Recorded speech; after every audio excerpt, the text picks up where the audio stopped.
नमस्कार। आज हम लोग फिर से कंटिन्यू करेंगे हमारी धन योग की, वेल्थ योग की सीरीज को। आज हम लोग बात करेंगे अबाउट वृश्चिक लग्न, स्कॉर्पियो असेंडेंट। और इस वीडियो के माध्यम से हम समझने की कोशिश करेंगे खुद से कि हम यदि हमारा वृश्चिक लग्न है तो हमारे बर्थ चार्ट में कितने प्रकार के धन योग बन रहे हैं और क्या क्या उनकी कंडीशंस हैं, कैसे वो बनते हैं, कब वो फलित होंगे, ये सभी बातें आज हम लोग डिस्कस करेंगे। तो देखिए, स्टार्ट करते हैं वीडियो को हम लोग। सो ये जो आप बेसिक चार्ट दिख रहे हैं, दिस इज द लग्न चार्ट, D1 चार्ट। यहाँ सेंटर में यदि 8 नंबर लिखा है तो ये आपके लिए वृश्चिक लग्न है। 8, 9, 10, 11, 12 इस तरह से एंटी क्लॉकवाइज आप देखेंगे नंबर इंक्रीज हो रहा है। तो यहाँ देखेंगे हर एक नंबर एक पर्टिकुलर राशि से कोरिलेट है, आप ऐसा कह सकते हैं, या हर एक नंबर एक राशि को रिप्रेजेंट करता है और उसका कोई ना कोई रूलिंग प्लैनेट होगा। जैसे कि मान लीजिए हम बात करें, आपके सेंटर में 8 नंबर लिखा है तो ये वृश्चिक राशि को दिखाता है और इसके जो स्वामी है, रूलिंग प्लैनेट है, वो आपके मार्स मंगल देव है। ये लग्न चार्ट आप किसी भी फ्री ऐप के थ्रू अपनी डेट ऑफ बर्थ, टाइम और प्लेस डाल के आपको ये इजीली मिल जाएगा। It is not the big issue. उसके बाद देखिए, मैंने वीडियो को 5 बेसिक तरह से कैटेगरीज में डिवाइड किया है। पहले हम लोग बात करेंगे हाउसेस के बारे में, कौन से हाउसेस रिस्पॉन्सिबल होते हैं धन योग के लिए। सेकंड हम लोग बात करेंगे प्लानिटरी कॉम्बिनेशन, कौन कौन से वह ग्रह योग है, ग्रहों के कॉम्बिनेशन है जो बताते हैं धन योग के बारे में। तीसरा, प्लैनेट की स्थिति के बारे में कि आपके बर्थ चार्ट में जो प्लैनेट है वो किस स्थिति में है, स्लो मूविंग है, वक्री है and all. Fourth one, timing of event, यदि आपके बर्थ चार्ट में कोई धन योग बन रहा है तो कब वो फलित होगा या कब आपको उसके रिजल्ट देखने को मिलेंगे। And the last point, the lagna and karmic axis, the most important one and the most interesting also. Next लोग बात कर, देखिए तो ये एक वृश्चिक लग्न की कुंडली आपकी देख पा रहे होंगे आप लोग। अब हम लोग स्टार्ट करते हैं वीडियो को। सबसे पहले हम लोग बात करते हैं हाउसेस के लिए कि कौन कौन से जो भाव है वो रेस्पॉन्सिबल आप कह सकते हैं। तो देखिए, ये हमारी कुंडली का first house, second, third, fourth, fifth, sixth, seventh, eighth, 9th, 10th, 11th और 12th, 12 राशियां, 12 भाव। तो बेसिकली जो 11th हाउस होता है ये आपका, this is the 11th house, 11th house. 6 number लिखा है तो ये आपकी कौन सी राशि है भाई? 6 नंबर से मतलब हमारा ये आपकी राशि हो गई बुध देव की, आपका वर्गो साइन, कन्या राशि। इसके स्वामी आपके होते हैं मरकरी, ME मरकरी। वहीं ये आपका 11th हाउस है, 9 नंबर लिखा है, धनु राशि है, इसके आपके स्वामी है Jupiter. Actually 11th house is the house of incoming gain, कि हम सोसाइटी के थ्रू, सोशल नेटवर्क के थ्रू कैसे पैसा कमाते हैं हमारे जीवन में, किस तरह से पैसा हमारी लाइफ में आता है, वो हम 11th हाउस से देखते हैं। सेकंड हाउस जिसे हम लोग धन भाव बोलते हैं, ये हमारा एक्यूमुलेटेड वेल्थ है, आप ऐसा कह सकते हैं, हमारी पेरेंटल प्रॉपर्टी आप कह सकते हैं ललिता। सेकंड हाउस, सुनो, तो ये दोनों भाव बहुत महत्वपूर्ण है। इसके अलावा ये 9th हाउस आपका, जहाँ 4 नंबर लिखा है, इसे आपके रूल करते हैं चंद्रमा। 4 नंबर आपका, ये आपकी होगी कर्क राशि, इसे रूल करते हैं चंद्रमा। 9वां भाव ये हमारा भाग्य भाव है, this is the Fortune house. तो अगर हम कितना भी हार्ड वर्क कर ले, अगर लक हमारा, फॉर्चून हमारा अगर सपोर्ट करता है तो हम उसी वेल्थ को मल्टीप्लाई कर सकते हैं, 1x से 2x ले जा सकते हैं। That's why 9th house is very important. This is the 5th house, 12 number लिखा है, इसे भी जुपिटर, ये आपकी फिर से आप कहेंगे कि मीन राशि है, इसे इसके स्वामी आपके गुरुदेव बृहस्पति हैं। 5th house is the house of creativity, this is the house of past life good karmas, ये हमारे जो पिछले जन्म के जो पुण्य कर्मास है उनको हम पंचम भाव से देखते हैं। तो बेसिकली आप कह लीजिए 11th house, second house, 5th house और 9th हाउस इस लग्न के हिसाब से ज़्यादा इंपॉर्टेंट है धन योग को लेकर। तो हम क्या लिखेंगे भाई? पहला, it is the second house, 11th house, 5th house and 9th house. These are the key houses, these are the key houses जिससे हम धन योग की बात करते हैं। Now the planetary combination. पहली बात तो ये है कि 11वें भाव का स्वामी अपनी ही राशि में बैठा हो, 9वें भाव का स्वामी अपनी ही राशि में, या 5th हाउस का स्वामी अपनी ही राशि में, 4th हाउस का स्वामी अपनी ही राशि में अगर बैठा है तो ये एक सपोर्टिव है कि हाँ, आपके ये हाउसेस ठीक कंडीशन में है। हम बात करते हैं कॉम्बिनेशंस की, क्या क्या प्रॉपर कॉम्बिनेशन होता है। यदि मान लीजिए आपके सेकंड हाउस में मरकरी साथ में आके बैठ जाए, जुपिटर के सेकंड हाउस में यदि मरकरी जो कि आपके 11th हाउस के स्वामी है वो साथ में आकर बैठ जाए तो ये एक अच्छा कॉम्बिनेशन है वेल्थ जनरेशन के लिए। आपको सपोर्टिव फैमिली मिलेगी या फैमिली के थ्रू आप वेल्थ कमाते हुए देखे जाएंगे, वो आपको सपोर्ट करेगी, ऐसा कुछ कह सकते हैं आप लोग। वहीं अगर यहाँ पे 11th हाउस में दूसरे भाव का स्वामी आके साथ बैठ जाए, तब भी ये दिखाता है कि लाइफ में जो वेल्थ का फ्लो है हमेशा मेंटेन रहता है, यदि दोनों साथ में बैठे हैं तो। ये पॉसिबल कॉम्बिनेशन। अब देखिए, हमने दो कॉम्बिनेशन की बात करी।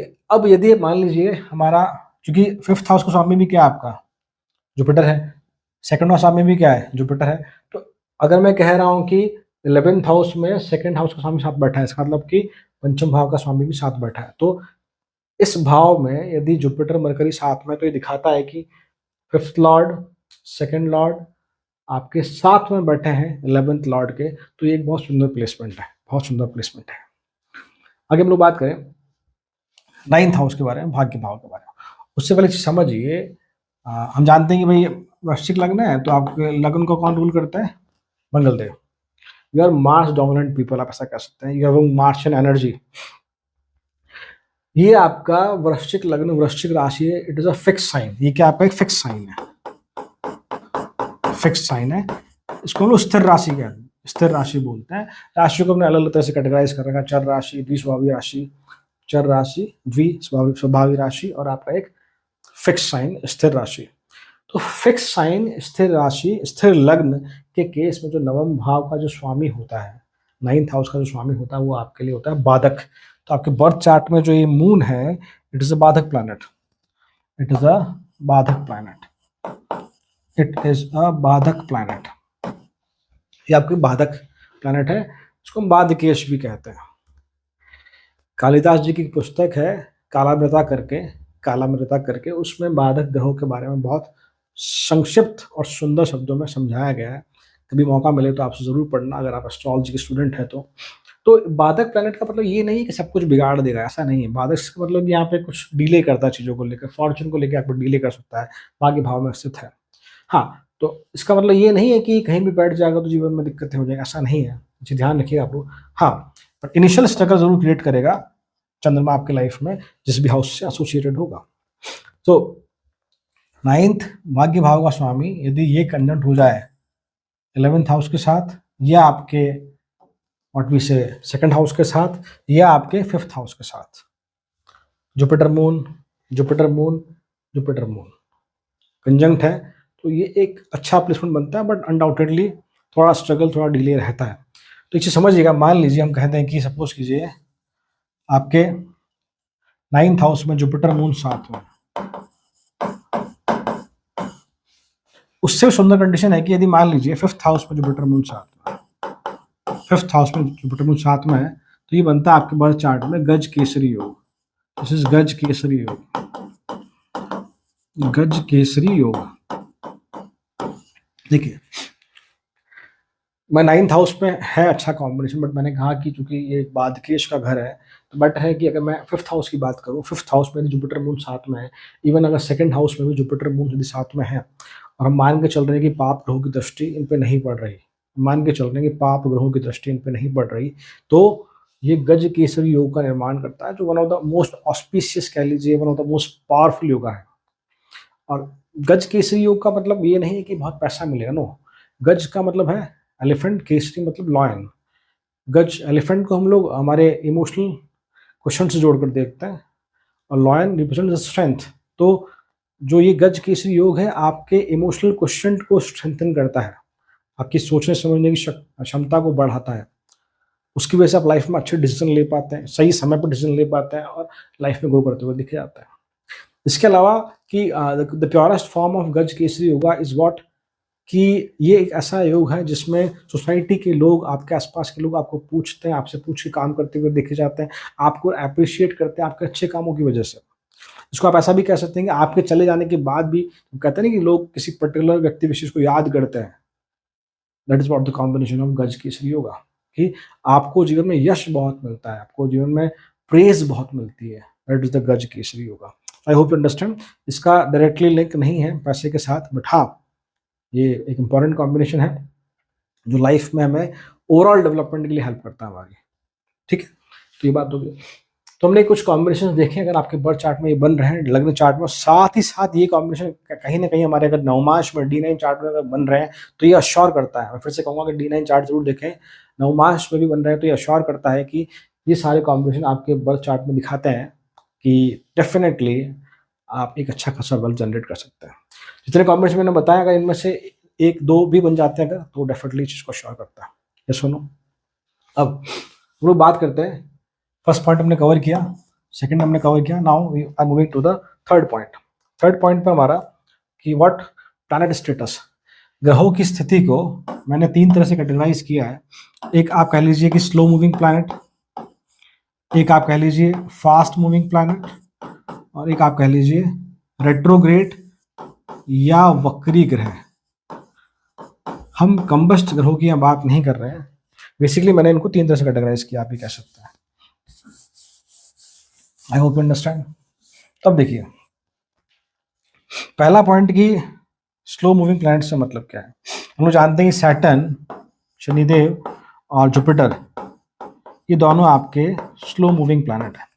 These two are slow moving planet, because Shanidev भी एक राशि में लगभग 2.5 साल तक रहते हैं, जो स्ट्रगल और डिलेस को रिप्रेजेंट करते हैं। वहीं जुपिटर जो है वो भी एक राशि में लगभग 1 साल तक रहता है।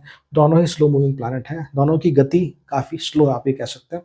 तो अगर ये ऐसे भाव में बैठते हैं, स्पेशली सेकंड या 11th हाउस में अगर बैठते हैं, तो ये दिखाता है कि जो वेल्थ जनरेशन है वो धीरे धीरे होगा, बट वो स्टेबल रहेगा। धीरे धीरे होगा बट वो स्टेबल रहेगा। मान लीजिए मैं कह दूं कि भाई आपके इस भाव में, आपके 11वें भाव में यदि मान लीजिए जुपिटर बैठे हैं, तो ये एक स्लो मूविंग प्लैनेट है।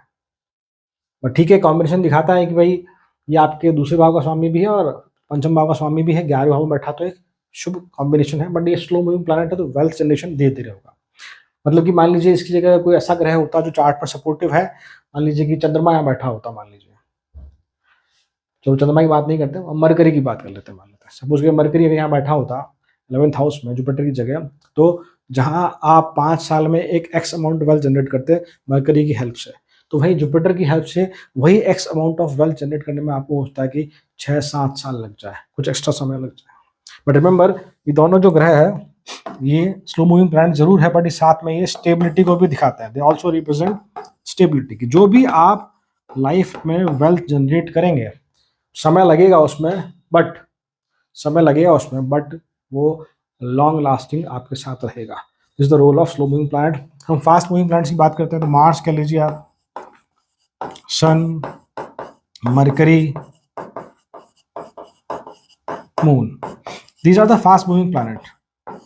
ये इनका अगर लिंकअप बनता है हर लगन के अनुसार 11वें भाव से, दूसरे भाव से, तो वेल्थ जनरेशन में इजी रहता है। Remember that thing.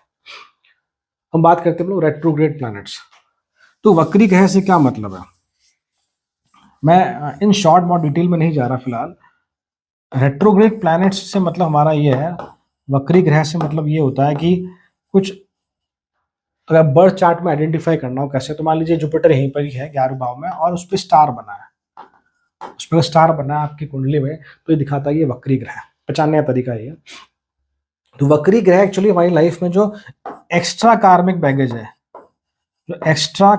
बैगेज है उसको रिप्रेजेंट करता है।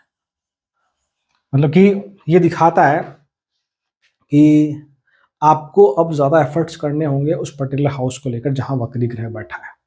हाँ, ये अलग बात है कि हर एक वक्री ग्रह का अपना अपना इंडिविजुअल रोल है कि वो उसके रिजल्ट अपने हिसाब से अलग अलग है। उस पर मैंने डिटेल वीडियो बनाया, आप जरूर देखिएगा उसको। हाँ, फिलहाल से मान लें कि हम लोग जुपिटर वक्री है और 11वें भाव में बैठा हो, पंचम भाव का स्वामी भी है और दूसरे भाव का स्वामी भी है, तो आपके 11वें भाव में बैठा है, तो second Lord, fifth Lord 11th house में, अच्छा कॉम्बिनेशन है। बट चूंकि वक्री है, साथ में स्लो मूविंग प्लैनेट भी है, तो दिखाता है कि हमें वेल्थ जनरेट करने में एक्स्ट्रा टाइम लगेगा। जैसे मान लीजिए यही जुपिटर मान लो वक्री नहीं होता, तो आपको फिर से मैं एग्जांपल दूंगा कि x amount of wealth generate करने में आपको 5 साल लगते हैं। पर चूंकि ये वक्री है ना, अब आपको समय लगेगा 7 साल, 8 साल, कुछ एक्स्ट्रा समय और लगेगा, क्योंकि आपको जो कार्मिक बैगेज है, पिछले जन्मों का जो कार्मिक बैगेज है, वो आपको इस बर्थ में रीपे करना होगा। एक्चुअली रेट्रोग्रेशन थोड़ा सा आपको ऐसा कोरिलेट कर सकते हैं कि जिस भाव में वक्री ग्रह बैठता है और जो उसका नेचर है, जो ग्रह का, उन चीज़ों को लेकर हम थोड़ा सा ज़्यादा कॉशियस होते हैं लाइफ में। हम उन चीज़ों को लेकर थोड़ा सा ज़्यादा परफेक्शन की तरफ जाते हैं। मान लीजिए कि हम 11th हाउस में मान लीजिए है, तो हम जब गेन्स की बात करेंगे, या हम सपोज करो हम किसी सोशल सर्कल में हैं, किसी ऑफिस में अगर काम कर रहे हैं, तो हम चाहते हैं कि हमारा काम जो बहुत प्रिसाइज हो, हम लोगों को अपने लोगों के सामने खुद को बहुत परफेक्टली रिप्रेजेंट करें। कोई भी काम करें तो हम हमारी जो क्राफ्ट है उसमें हम बहुत मेहनत करके उसको परफेक्शन की तरफ लेके जाएँ। तो ये जो चेज़िंग है परफेक्शन की, इसमें थोड़ा समय लग जाता है, थोड़ा डिले हो जाता है, इसलिए आपको एक्स्ट्रा समय लगता है, आप ये कह सकते हैं। बट हाँ, फिर से कहूँगा कि रेट्रोग्रेड प्लैनेट और स्लो मूविंग प्लैनेट्स जो है, वक्री ग्रह है और साथ ही साथ यदि वो स्लो मूविंग प्लैनेट भी है, सैटर्न जुपिटर टाइप का है, तो दिखाता है कि वेल्थ जनरेट करने में समय तो लगेगा, बट वो हमेशा लॉन्ग लास्टिंग रहेगी क्योंकि ये स्टेबिलिटी को भी दिखाता है, ये स्टेबिलिटी को भी रिप्रेजेंट करता है। सो आई होप ये पॉइंट समझ में आपको। थर्ड पॉइंट हमने कवर किया। The fourth point is what? Timing of event. इसको हम लोग दो हिस्सों में बांट लेते हैं, एक तो गोचर ट्रांजिट और एक आपका अंतर्दशा। ट्रांजिट और अंतर्दशा। मान लीजिए कि भाई आपके बर्थ चार्ट में सपोज कीजिए कि second Lord, fifth Lord 11th house में बैठा है, इन हाउस ऑफ गेन यहाँ बैठा है, या मान लीजिए कि ये फिफ्थ लॉर्ड आपके सेकंड लॉर्ड के साथ सेकंड हाउस में बैठा है, क्या जुपिटर खुद ही है वो तो। फिर मान लीजिए कि मून जुपिटर यहाँ बैठे हैं फिफ्थ हाउस में। मेरे कहने का मतलब है कि कोई भी जो अपने कॉम्बिनेशंस की बात करिए, अगर ये ऐसा कोई धनयोग बन रहा है आपके बर्थ चार्ट में जिस प्लैनेट की वजह से, तो हम कब वो फील करेंगे कि हाँ ये कि हमें रिजल्ट कब मिलेगा, that is in simple way. तो एक्चुअली दो चीज़ें हैं, तो कि कब उस ग्रह का गोचर आता है। गोचर से मतलब मान लीजिए जुपिटर आपके बर्थ चार्ट में फिफ्थ हाउस में ही है, जब आप वापस ट्रांजिट करके फिफ्थ हाउस में आएगा, जब भी फिफ्थ हाउस में आएगा उसे हम लोग बोलते हैं प्रिसाइज गोचर। तो उस दौरान आपको अपॉर्चुनिटी जीवन में ज़्यादा मिलती हुई देखी जाएगी, गोचर हो चाहे अंतर्दशा हो। तो दशाओं की मैं बात नहीं कर रहा, बिकॉज जरूरी नहीं कि हर इंसान के जीवन में हर ग्रह की दशा आए, तो जरूरी कि अंतर्दशा गोचर तो आता है हमारे जीवन में। तो जब भी उस पर्टिकुलर ग्रह की अंतर्दशा या गोचर आएगा, आपके लाइफ में अपॉर्चुनिटी बढ़ जाएगी। मान लीजिए कि जब तक उस ग्रह का अंतर्दशा या गोचर नहीं था जो रिस्पॉन्सिबल है धन योग के लिए, तो आप इस प्रकार की कंडीशन में थे कि आप 4 इंटरव्यू देने गए और एक ही क्लियर हुआ, मान लीजिए उसका नहीं भी क्लियर हुआ। बट अब आप जब जाएंगे तो उसका आपके पास 4 की जगह 6 इंटरव्यू देने का मौका हो, अपॉर्चुनिटी बढ़ गई आपके साथ। और जहाँ पहले एक ही क्लियर हुआ था, उसका 2 या 3 इंटरव्यू क्लियर हो जाए आपके। ऐसा कुछ आपको अपॉर्चुनिटी, ऐसा कुछ पॉजिटिव ऑरा, पॉजिटिव एनवायरनमेंट देखने को मिलेगा। ऐसा नहीं है कि गोचर आया फिर इससे पैसों की बरसात होने लगी, ऐसा नहीं है। दूसरी बात एक चीज समझिएगा, मैंने जितनी बातें यहाँ करी वो सिर्फ और सिर्फ धन योग को लेकर करी है। फिफ्थ हाउस में जुपिटर है तो उसकी वजह से प्रॉब्लम क्या होती है, या मून यहाँ है तो उसकी वजह से प्रॉब्लम क्या होती है, मैं उनकी बात नहीं कर रहा। मैं सिर्फ और सिर्फ वेल्थ वाले पार्ट पे फोकस कर रहा हूँ। रिमेंबर, ये पंचम भाव में जुपिटर है तो उसका कारक भाव भी है, तो उसकी वजह से कुछ और प्रॉब्लम्स भी होती है, तो मैं उस पार्ट को डिस्कस नहीं कर रहा। Remember that thing. सो फिलहाल सिर्फ और सिर्फ हम लोग धन योग वाले पार्ट पे फोकस कर रहे हैं। तो आई होप फोर्थ पॉइंट आपको क्लियर हुआ होगा। Next one is what? लग्न एंड कार्मिक एक्सेस। अब देखो, हर एक योग को फलित होने के लिए एक इंपॉर्टेंट चीज होती है कि हमारे बर्थ चार्ट में जो लग्न है, लग्न लॉर्ड है जी, आपके चार्ट में जो मंगलदेव है, मार्स जो है, ये अगर मान लीजिए बहुत बेकार स्थिति में है, या ऐसा मान लीजिए कि नीच राशि में है, शुभ भाव में नहीं, तो चीजें फिर डील हो जाती है। बट मान लीजिए अगर जो हमने कॉम्बिनेशन की बात करी, ऐसा कोई भी कॉम्बिनेशन हमारे बर्थ चार्ट में नहीं बन रहा, परंतु हमारा जो लग्न है वो स्ट्रेंथन है, बहुत स्ट्रांग है। मान लीजिए कि आपका मंगलदेव पहले भाव में बैठे हैं, या थर्ड हाउस में जाके एक्सॉल्ट हो रहे हैं, या किसी शुभ ग्रह का कॉम्बिनेशन बन रहा है इनका नवमांश में भी और D1 चार्ट में भी, तो ये डेफिनेट है कि हमें जीवन में जो बेसिक रिक्वायरमेंट है, बेसिक जो सुख सुविधाएं चाहिए, वो आपको जरूर मिलती हुई देखी जाएगी, वो आपको जरूर मिलती हुई देखी जाएगी। This is what the power of लग्न लॉर्ड, बिकॉज लग्न लॉर्ड ही हमारे पूरे बर्थ चार्ट का ड्राइवर है। अगर ड्राइवर ही सही होगा तो मान के चलिए गाड़ी को या हमारे सफर को वो ठीक है, हो सकता है देर सवेर, बट वो एक जगह पे डेस्टिनेशन पे आपको लेकर चला जाएगा।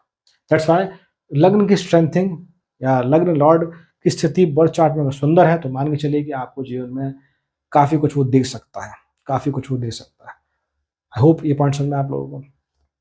The most important, the karmic axis. Karmic axis is what? The placement of, it is the placement of Rahu and Ketu. It is the placement of Rahu and Ketu. Rahu और केतु यहाँ पर एज ए एम्पलीफायर काम करते हैं, या आप ऐसा कह लीजिए एज ए कैटलिस्ट भी काम करते हैं। एम्पलीफायर कैटलिस्ट से मतलब मेरा ऐसा है कि जहां हम लोग इन कॉम्बिनेशन की हेल्प से एक्स वेल्थ जनरेट कर रहे हैं, तो भाई अगर राहु केतु का सही राशि में बैठे, सही भाव में अगर बैठे हैं, हम बात करेंगे अभी कौन से, तो आप उस पर्टिकुलर टाइम में x की जगह 2x वेल्थ भी जनरेट कर सकता है, इसलिए उनको हम क्या बोलते हैं, एम्पलीफायर। राहु केतु अलग अलग हाउसेस पे मैंने डिटेल वीडियो बनाया है, आप जरूर देखिएगा उनको, आपको बहुत चीज़ें क्लियर होंगी। हाँ, कैटलिस्ट का मतलब होता है, अगर साइंस की लैंग्वेज में हम बात करें तो ऐसा कुछ जो रिएक्शन में पार्टिसिपेट नहीं करता बट रेट ऑफ रिएक्शन को बढ़ा देता है। रेट ऑफ रिएक्शन से मतलब यहाँ पर है कि जो बाकी प्लानिटरी इफेक्ट का जो कॉम्बिनेशन है, सॉरी बाकी प्लानिटरी कॉम्बिनेशन जो है उनका जो इफेक्ट आने वाला है उसको वो एनहांस कर देगा, उसको वो एम्पलीफाई कर देगा, उसको बढ़ा देगा। This is what the karmic axis, remember. So यदि हम इस लग्न की बात करें, यदि आपके इस लग्न के अनुसार यदि मान लीजिए राहु आपके 11वें भाव में बैठा है और केतु आपके 5वें भाव में बैठा है, तो ये कॉम्बिनेशन, और एक कि राहु यदि आपके 7th हाउस में, केतु आपके 1st हाउस में है, तो डेफिनेटली देखो मैं फिर से कहूँगा, मैं सिर्फ धन योग की बात कर रहा हूँ। राहु 7th भाव में है, केतु पहले भाव में है, तो मैरिज में और सेल्फ आइडेंटिटी को लेकर जो दिक्कतें हैं उनकी बात नहीं कर रहा। बट हाँ, ये कॉम्बिनेशन राहु 11th हाउस में और यदि राहु 7th हाउस में है तो डेफिनेटली पार्टनरशिप के थ्रू या थ्रू सम अदर मीन आपको लाइफ में, या राहु अगर 11th हाउस में तो एंटरप्रेन्योरशिप में या आपके आइडियाज़ की वजह से आप लाइफ में अच्छा खासा वेल्थ जनरेट कर सकते हैं। Remember that thing. वहीं यदि राहु मान लीजिए कि पहले भाव में बैठा है तो थोड़े से इशू हो सकते हैं, या राहु 2nd हाउस में बैठा है तो बहुत सुंदर स्थिति में नहीं है वो यहाँ पर। तो कहने का मतलब है कि राहु यदि 11वें भाव में है, राहु यदि 7वें भाव में है, तो डेफिनेटली दिखाता है कि हम वेल्थ जनरेशन को लेकर बहुत अच्छा कॉम्बिनेशन क्रिएट कर सकते हैं। एक और बात, यदि मान लीजिए राहु आपके मरकरी के साथ राहु, यदि मान लीजिए मरकरी के साथ राहु यदि 11th में या 12th में बैठ जाए, Rahu plus mercury, Rahu plus mercury, तो यहाँ तो मैंने कहा कि भाई आपने आइडियाज से तो पैसा कमाएंगे। राहु प्लस मरकरी यदि यहाँ बैठ जाए मान लीजिए 12th हाउस में, थोड़ा रिस्की तो है ये, बट आप इन्वेस्टमेंट के थ्रू बहुत अच्छा पैसा कमा सकते हैं। इन्वेस्टमेंट के through, remember, through investment you can earn a lot. But हाँ, जरूर देखना होगा कि आपको किस नक्षत्र में है वो चीज़ बहुत इंपॉर्टेंट रोल प्ले करती है। तो मैंने कहा आपको बेसिक आइडिया दिया आज। सो आई होप ये वीडियो आपको कुछ ना कुछ मीनिंगफुल इन्फॉर्मेशन देगा, जिससे आप खुद से जज कर पाएंगे कि वेल्थ योगा मेरे बर्थ चार्ट में है तो किस प्रकार से काम करता है। सो अगर वीडियो आपको मीनिंगफुल लगा डेफिनेटली आप लाइक, कमेंट, शेयर, सब्सक्राइब जरूर करें, और इफ़ पॉसिबल आप मुझे सुपर थैंक्स भी कर सकते हैं। It will motivate me to make more videos. तो आज के लिए इतना, मिलता है नेक्स्ट वीडियो में। Till then, thank you so much. ओम नमः शिवाय।